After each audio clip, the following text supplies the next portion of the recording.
Hello again. Welcome back to our Facebook Live event.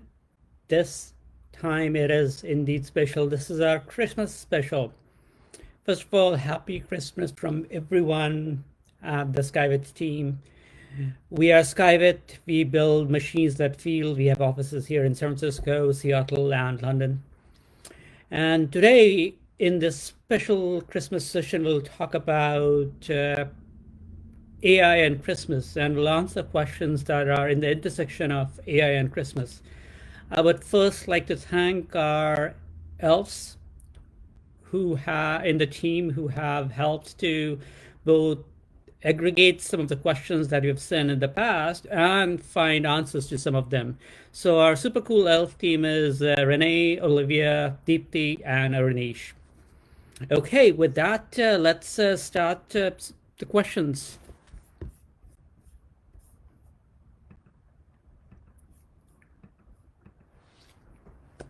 While we're waiting for our questions, just a quick reminder that this session, this special Christmas session, is very much meant for kids. So you will hear a lot about things that relates to both artificial intelligence and Christmas, which are very, very much specific to kids. So in that sense, don't be disappointed if you're an adult and you don't get anything out of it, because this is very much meant for kids. So let's start actually. So first of all, one of the questions I remember a lot of people actually have asked is, can kids track location of Santa Claus as they eagerly wait for their presents? What is the best way to track Santa? The mundane and the adult way to answer that, and that's what adults would have been looking for, would be that you could tune into our super cool folks at the North America Aerospace Defense Command, or it's called NARDAD, which has a headquartered in Colorado Springs in Colorado. They run a Santa tracker in collaboration with our neighbors, Canada. So that would have been the answer if I was talking to somebody adult, because I'm not talking to somebody who's adult. My answer is simple. Build something that will help you track Santa. And the easiest way to do that is go back a couple of years. Look at where Santa went in the past. Google Santa, where's Santa, and you will find out where it has been in the recent past from years. Find out from people on Antarctica. That's where usually he is based, what routes he have taken. And that will give you a good amount of data to figure out where Santa was in the past. And then you can use this data to build an artificial intelligence system. An artificial intelligence system, as some of you know, is just artificial intelligence. As simple as that. And specifically, the way I will propose, or the algorithm or the program that I will propose, is deep learning, where you use this data to train this system, which we call deep learning system, to figure out what is the likely outcome, where will Santa be in the past. And the cool thing about this deep learning system is that once you have provided enough data, it is able to predict where Santa will be today, or tomorrow, or where it will be next year. And it learns on its own.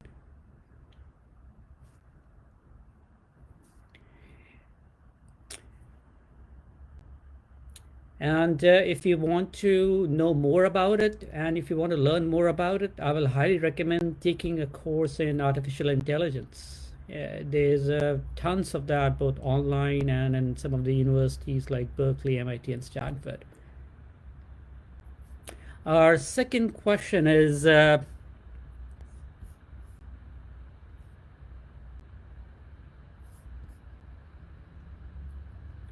how can AI help us to do Christmas shopping?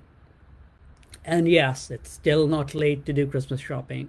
Remember, Christmas is Friday.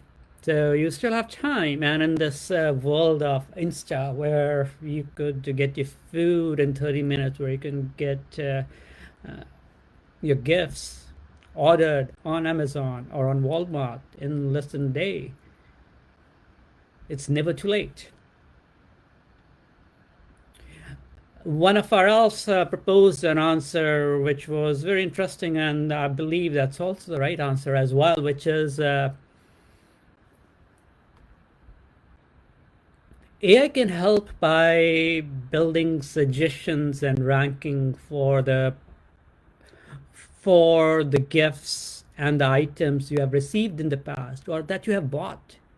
And not only that, you can go even one step further. You could say you could figure out what are the gifts you have had in the past and say that whether you like it or not. So if you got 10 gifts and you should mark them as okay, I like candy a lot. I like chocolates even more. I like to get a drone, and I got one last time, and it was so cool. So you get more weight to some of these gifts that you really, really like. And based on this gifts that you received in the past, uh, based on the past purchases or even the past searches that you do on something like Google.com, artificial intelligence system could build you a recommender system, or in simpler words, it could recommend what will be the likely gift that you will like. Isn't that cool? You will know what gift you want to get, and you can, and your friends, family, and even yourself could actually order that.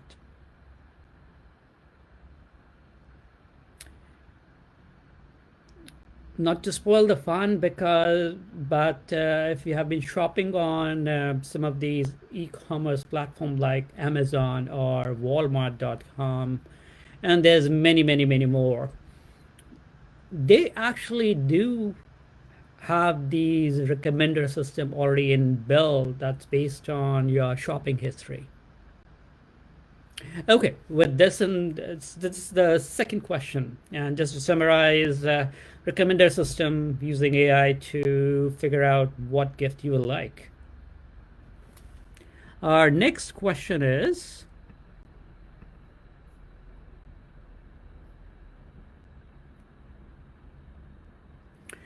artificial intelligence and Christmas meal preparation. How will that look like?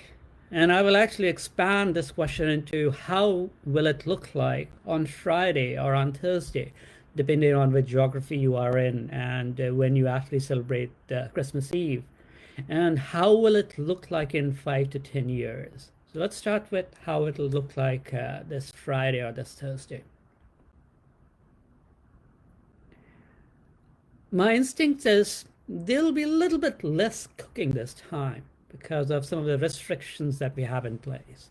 There'll be a lot of ordering things from outside.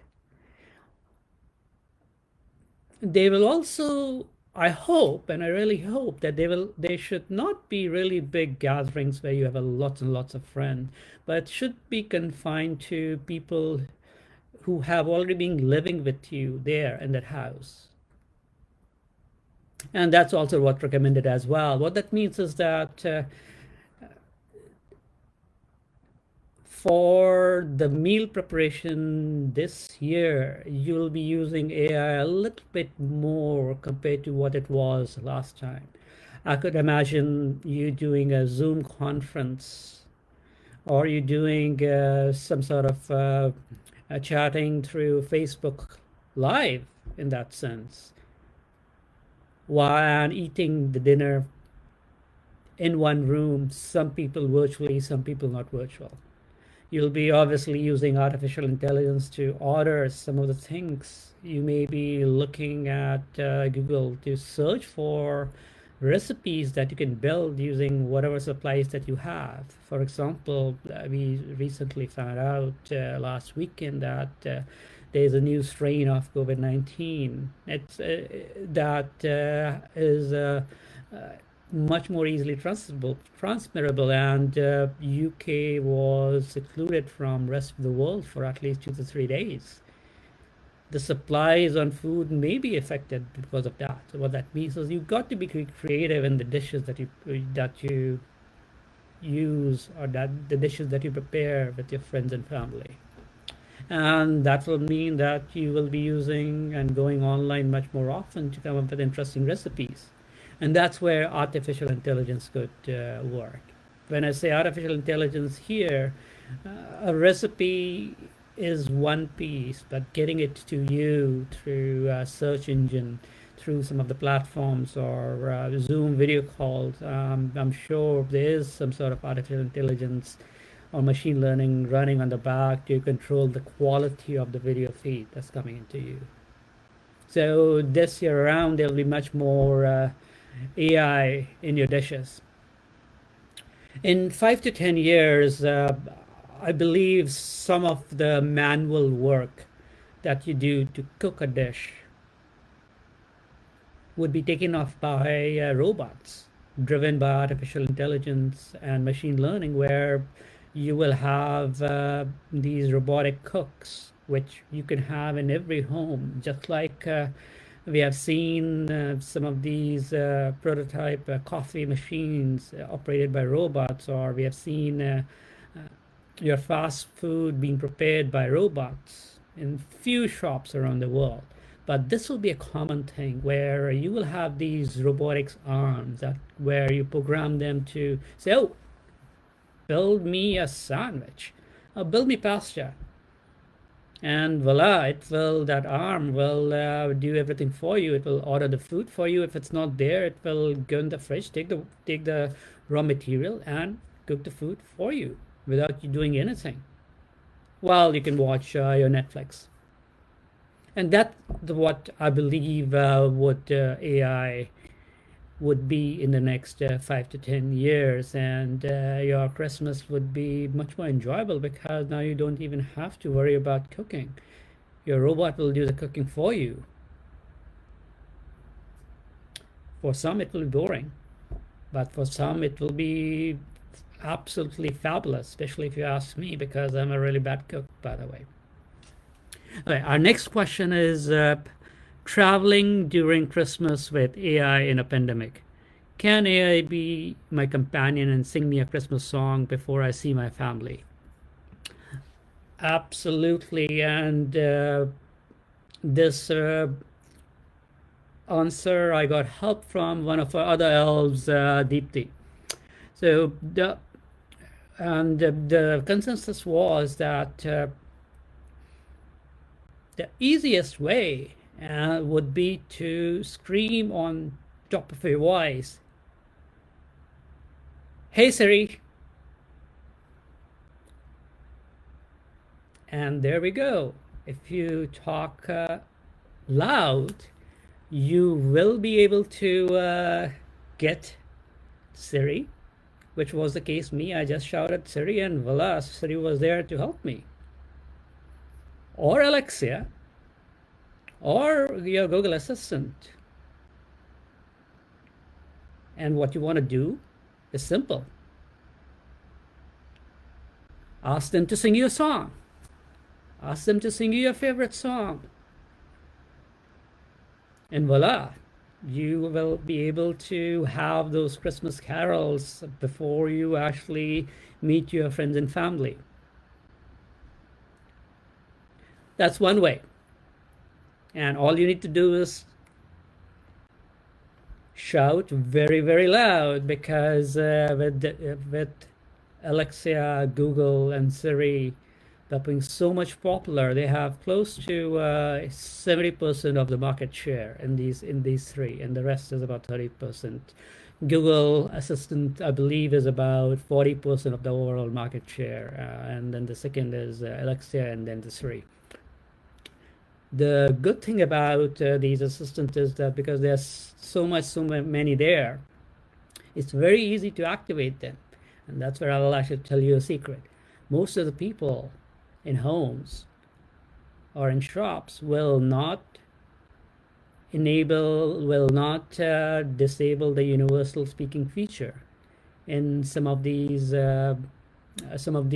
smart speakers. So anyone could with the right words. Say, "Hey Siri," or ask, "Hey Google," and you will be able to activate them and ask them to sing your favorite song. So next time you go to Starbucks, or the next time you go to your friend's place, shout at the top of your voice, "Hey Siri, sing me a song."